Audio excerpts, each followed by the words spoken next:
Let me tell you something that nobody has had the courage to say out loud yet. Something that will change how you see everything that just happened to you.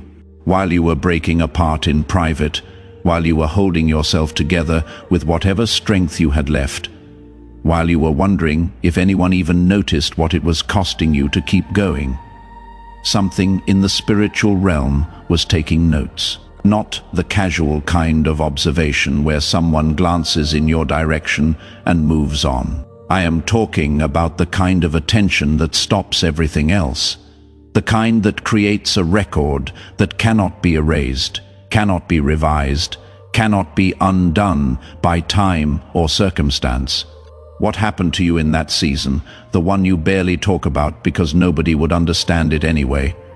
The one where you learned what your breaking point actually looks like and somehow didn't break. That wasn't just you surviving. That was you passing a test that most people will never even see in their entire lives, let alone be asked to take. And here is what makes this message different from every other word of encouragement you have heard. Every other attempt someone made to tell you it is all going to work out. I am not here to tell you it is going to get easier. I am not here to promise you that the hard seasons are over or that smooth roads are coming. I am here to tell you what was already written down about you, what was already recorded in the books that matter, while you thought absolutely no one was paying attention. God didn't just watch you go through it. He wasn't casually aware that you were struggling. He was genuinely astonished by how you went through it. Stay with me on that word, astonished, because I need you to feel the full weight of what I am saying. In the original Greek language, it is thomazo. It is the reaction that happens when something exceeds the standard that was set for it. When the one observing is genuinely moved, genuinely surprised, genuinely impacted by what they are witnessing. That is not me trying to encourage you. That is not me attempting to make you feel better about a hard season. That is an accurate report of what actually happened in the unseen realm while you were just trying to make it to tomorrow, while you were just trying to get through one more day without falling completely apart. Now, I want to find you exactly where you are before we go any further. Because if this message is going to land the way it needs to land, I need to meet you in the exact place you are standing right now. There is a specific kind of exhaustion that rest doesn't fix. Not the physical tiredness that sleep can reach. Not the kind of fatigue that a weekend away or a good night's rest can touch. I am talking about something underneath that. Something that lives deeper than your body, deeper than your emotions. Something you have learned to function around because the world doesn't make space for it, and you still have responsibilities that don't care how tired you are. You have been carrying a weight that you stopped trying to explain months ago, maybe even years ago, because every single time you attempted to put it into words, every time you tried to help someone understand what you were actually going through, one of two things happened. Either the person listening minimized it, told you it wasn't that bad, reminded you of all the people who have it worse, or they gave you advice that completely missed the point and made you feel even more alone than you did before you said anything. So you went quiet with it. You learned to carry it in silence. You learned to function with it, to smile through it, to show up despite it. And that quiet, that specific choice to stop performing your pain for an audience that clearly wasn't equipped to witness it properly, that is exactly where this message begins. You stayed in situations that earned your exit 100 times over. You kept your composure in moments when rage would have been completely justified, when anyone else would have understood if you had lost it, if you had finally said everything you had been holding back. You showed up for people who forgot you existed until they needed something from you. People who only remembered your name when they had a problem only you could solve.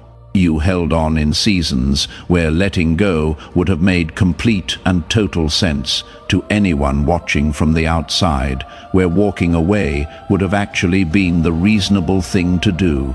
And through all of it, through every moment of restraint, through every choice to stay when leaving was available, through every instance of showing up when you had every excuse not to, there was almost no acknowledgement.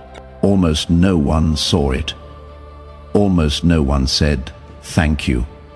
Almost no one recognized what it was costing you, not because what you were doing wasn't worth seeing, not because you weren't important enough to notice, but because what you were actually doing, the real work that was happening in you and through you, was operating at a frequency that human observation isn't built to detect. It was happening at a level that most people's eyes are not calibrated to see. Most people only see outcomes. Most people only notice results. Most people only pay attention to what shows up on the surface. But what you were doing was happening underneath all of that, in the invisible places where real formation occurs. I see it now. I am looking right at it. And more importantly, infinitely more importantly, the one who actually matters, the one whose opinion is the only one that carries eternal weight, he saw every single moment of it. Before I tell you what was recorded, before I give you the specific details of what God saw when he was watching you, I need to name something first. I need to identify something that I know is true about you. Because people who have been carrying what you have been carrying, people who have been through what you have been through, they experience a very particular set of things. These aren't random symptoms. These aren't coincidences. These are markers, signs that you have been in a season of deep formation. And if even 2 or 3 of these land, if even a couple of these resonate with what you have been experiencing, I want you to drop a comment below. Just let me know, because I want to confirm that I am talking to exactly the right people, that this message is finding the ones it was meant to find. The first thing is a heaviness with absolutely no medical explanation, not depression in a clinical sense, not an illness that a doctor can diagnose or a pill can fix. I am talking about something more like being tired at the level of your skeleton, at the level of your bones, a weariness that sleep doesn't touch, that a full 8 hours doesn't reach, that vacation doesn't fix, that a complete change of scenery doesn't solve. You wake up in the morning already carrying it. You open your eyes and it is already there. This weight that you cannot quite name, but that you absolutely feel. And it is not weakness. Let me be very clear about this. It is not a character flaw. It is not you being dramatic. It is not you being unable to handle life. It is what happens when someone is holding something at a weight that was never designed for solo carrying, when someone is bearing a load that was meant to be distributed but ended up on one set of shoulders. The second thing is emotional weather that moves through you without any kind of forecast, without any warning you can predict. You will be at peace in one moment, genuinely okay, genuinely stable, and then grief will show up in the next moment with no clear trigger, hope that you cannot explain, that doesn't match your circumstances, that has no logical reason to exist, followed immediately by sadness with no identifiable source. You cannot point to what caused it. You cannot trace it back to a specific event. It is just there. People around you, well-meaning people who care about you, they might have a diagnosis that doesn't quite fit. They might suggest therapy or medication, and those things might even help to some degree. But somewhere deep down, you know it is not that. You know this is something different. It is something moving through you that is searching for resolution, something that is trying to find where it is supposed to land, something that hasn't discovered its resting place yet. The third thing is that your tolerance has fundamentally changed in ways that are hard to explain to people who haven't been through what you have been through. Conversations you could sit through 2 years ago, discussions you could participate in without any problem. They now drain you the second they start. Someone opens their mouth to complain about something trivial, and you can feel your energy leaving your body. Spaces that used to feel normal, environments that used to be comfortable, they now feel suffocating. The air feels thick. The walls feel like they are closing in. You haven't become difficult. You haven't turned into some impossible person who cannot be pleased. You have become discerning. Your internal calibration has shifted. You can sense what is real and what is performance. You can feel what has substance and what is just noise. And that discernment, that new level of awareness, it costs something when the world around you hasn't shifted at the same pace you have, when everyone else is still operating at the frequency you have outgrown. And the fourth thing, the one that is probably the hardest to put into words, the one that feels the most intangible, is a deep and quiet knowing. Not knowledge you can defend in an argument, not certainty you can prove with evidence, not something you can pull out and show someone to make them understand. Just this unshakable sense, this bone-deep awareness that this season, as brutal as it has been, as painful as it has been, as confusing as it has been, means something, that it is not random, that it is not purposeless, that it is not just bad luck or unfortunate timing, that there is something running underneath all the pain, underneath all the confusion, underneath all the unanswered questions, a purpose you cannot see clearly yet, but that you have refused to stop trusting. A plan that hasn't revealed itself fully, but that you somehow know is there. Every single one of those signs, every single one of those experiences isn't evidence that something is wrong with you. It is not proof that you are broken beyond repair. It is not confirmation that you failed somehow. It is evidence that something is being formed in you. It is proof that you are in the middle of a process that has purpose, that has direction, that has an end point you cannot see yet, but that absolutely exists. And I am asking you, I am genuinely asking you to stay with me through this entire message, through every word from here to the end, because what unfolds from this point forward, it builds on itself. The specific things God witnessed when he was watching you, the standard he was holding you against, that has absolutely nothing to do with human metrics or human opinions. The identity that is already being declared over you, whether you feel it yet or not, all of it builds on what came before it. None of it lands with full impact if you check out halfway through. If you are going to pause this video, if you need to step away for a minute, at least hit that save button first. At least bookmark this. At least make sure you can find your way back. Because I promise you, this is the message you are going to need to come back to when the next hard season shows up. This is the one you will need to hear again when doubt starts whispering that maybe it was all for nothing. This is the perspective that will anchor you when circumstances try to convince you that God wasn't paying attention. Now, here is what I need you to understand. What I absolutely need you to grasp about how God was watching you in that season. Most people know, at least intellectually, that God sees everything. They have heard it in church. They have read it in scripture. They understand at a basic level that God is omniscient, that nothing escapes his notice, that he is aware of every sparrow that falls and every hair on your head. That is all true. That is all accurate theology. But there is a distinction that most people never hear, a nuance that rarely gets taught. And it is the distinction that changes absolutely everything about this conversation, about this message, about what I am about to tell you.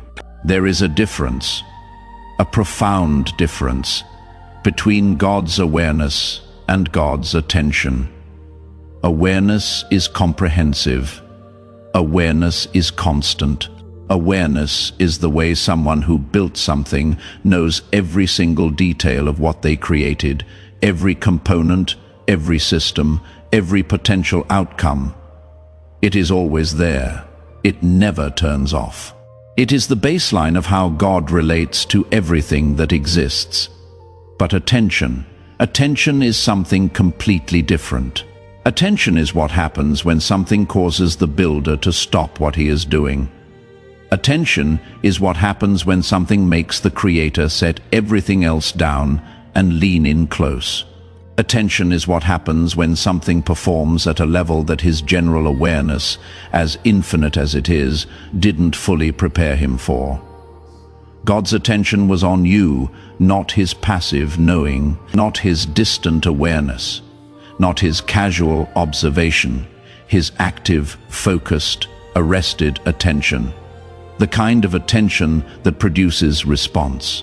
The kind of attention that moves, the kind of attention that creates a record, that gets written in books, that don't deteriorate, that don't fade, that don't get revised by time or changed by circumstances. And the response, the actual response that your choices produced in him, it wasn't mild approval. It wasn't the expected satisfaction of watching a predictable outcome unfold exactly as he knew it would. It was the response that happens when the one who designed the original standard witnesses something that exceeds it.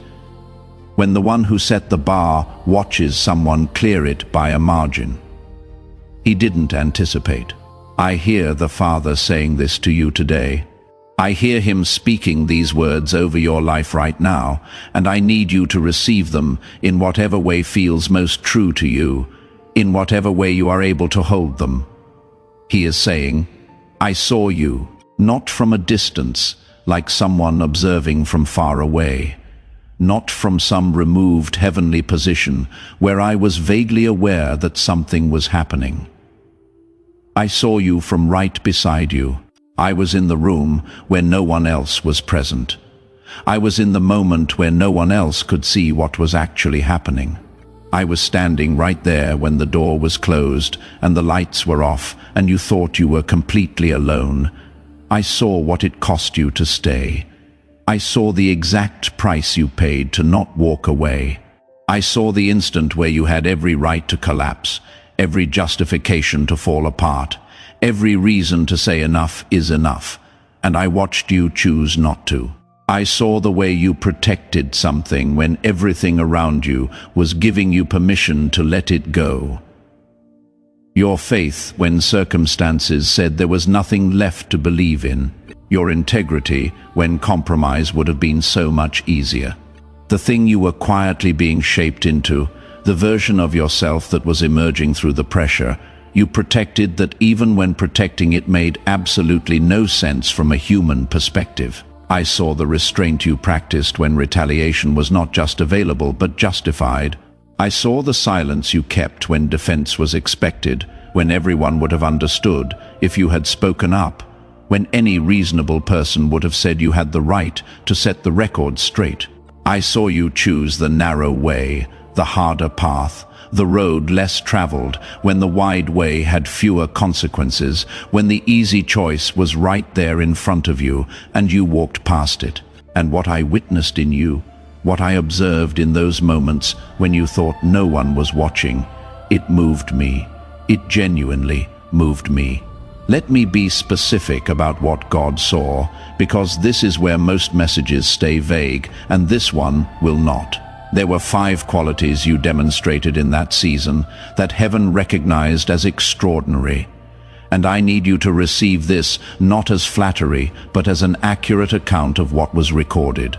The first quality was spiritual endurance, under conditions that would have collapsed most people. Not the endurance that comes from strength. The endurance that comes from choosing to stay when leaving was the logical option. You didn't endure because you had capacity left. You endured because something in you refused to let go of what mattered, even when holding it made no sense anymore.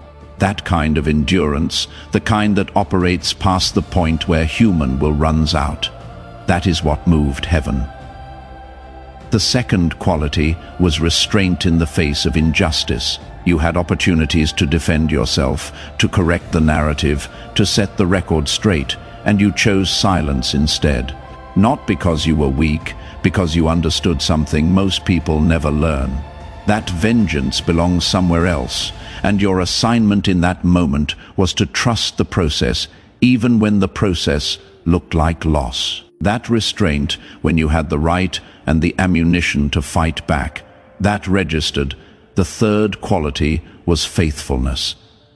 When faithfulness had no audience, you kept showing up when no one was counting. You maintained your integrity when no one was checking. You honored your commitments when breaking them would have been completely understandable. That kind of faithfulness, the kind that exists without recognition, without reward, without anyone even knowing it is happening. That is the kind that produces wonder in the one who is watching. The fourth quality was hope in a season designed to kill it. You didn't just survive the hard season, you maintained expectation in the middle of it. You kept believing something was coming when everything visible said nothing was moving. That hope wasn't delusional. It was defiant. And defiant hope in the middle of circumstances built to destroy it, that is a rare thing. Heaven takes note when that shows up. And the fifth quality was humility under misunderstanding. People misread you, misrepresented you, assigned motives to you that weren't true. And you didn't spend your energy correcting every wrong perception. You let people be wrong about you because you knew your validation wasn't coming from their understanding. That humility, the kind that can hold tension without needing to resolve it immediately, that can live with being misunderstood without falling apart. That is a maturity most people never reach. Now, let me ground this in something you already know is true. You know the story of Job. 42 chapters of suffering, of loss, of sitting in ash, of friends who showed up to make it worse. But here is what most people miss. Job's story wasn't about what he lost. It was about what he held while he was losing it. His integrity, his refusal to curse God, his willingness to sit in the tension of unanswered questions without abandoning his foundation. And at the end, God didn't just restore what was taken. He doubled it, not because Job deserved compensation, but because what Job became in the furnace was worth more than what he lost in it. You know the story of Moses, 40 years in the wilderness watching sheep, 40 years of formation in obscurity, 40 years of wondering if the thing he thought he was called to was ever going to actually happen. But here is what that season produced. It produced a man whose character became indestructible in exactly the ways his assignment required. The wilderness didn't waste him, it refined him. And when he finally stepped into what he was built for, he was carrying something that the palace years never could have given him. That is the pattern. Chosen one. Not because suffering is the goal, but because formation through faithfulness in the fire produces something in a person that no other process can create. You are in that pattern. You have always been in that pattern. And what is about to shift isn't a reward for what you survived. It is the natural emergence of what you became. If this is landing, if something in you is recognizing your own story in this, take 2 seconds and hit that like button, because it helps this reach other chosen ones who need to hear it. And if you feel led to support this ministry so we can keep creating content that actually speaks to what you are going through, there is a donation link in the comments. No pressure, just an invitation to be part of keeping this work going. Now, let me tell you what changes when you actually receive what I just told you. 3 specific things shift, and they shift permanently. The first thing that changes is your relationship with hard seasons. Not that they stop coming, but that you stop interpreting them as evidence that something is wrong. You understand now that difficulty isn't the opposite of purpose.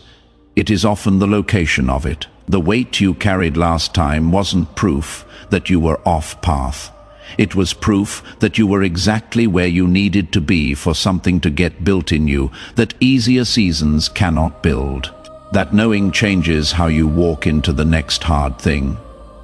The second thing that changes is how you carry silence. Seasons where nothing seems to be moving, where no answer arrives, where you cannot feel anything.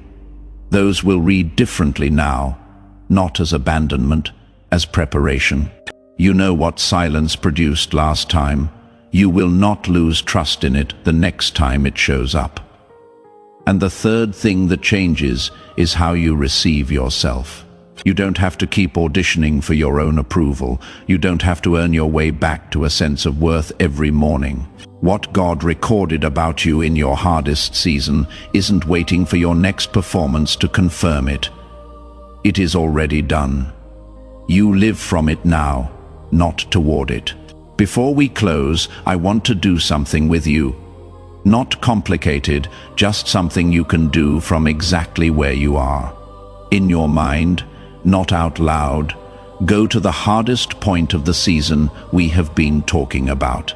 The moment where everything in you wanted to quit, where holding on felt unreasonable, where you had the least reason to keep going, and you did it anyway. Find that moment.